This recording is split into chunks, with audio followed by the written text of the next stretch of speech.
Alright, so today guys, we'll be taking a look at how I set up my bug out bag, and I can give you some ideas of how to set up yours. So here we go. So in this main compartment right here, this bottom compartment, I just keep my gloves,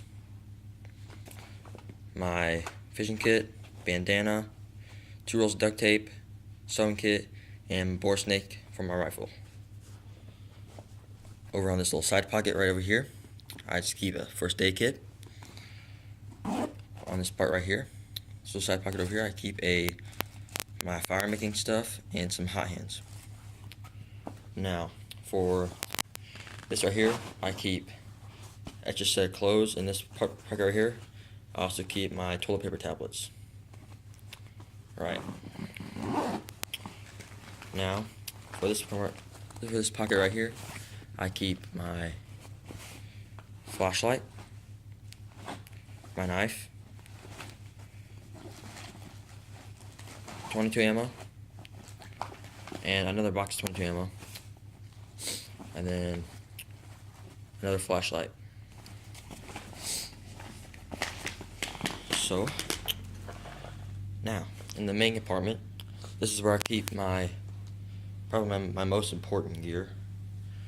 I keep my cooking kit right here, my saw, my Nalgene bottle, cordage, paracord, my bivy, and trash bag, and my tarps on the very bottom. Right here, I keep my knives for cutting my food. I keep my stove and my water filter.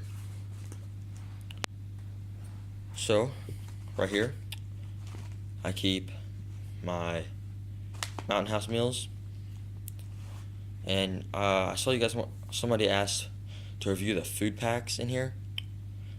Tell me in the comments if you want to see a review on MREs, because I do have a lot of those. Now, I keep my rifle. I'd probably keep it strapped right here. That's where I usually keep it strapped.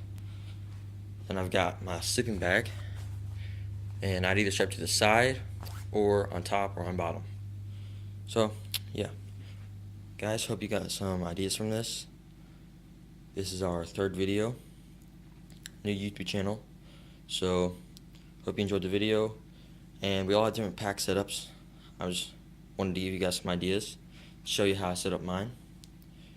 If you guys want to see a review on any of this stuff, tell me in the comments. Thank you for watching.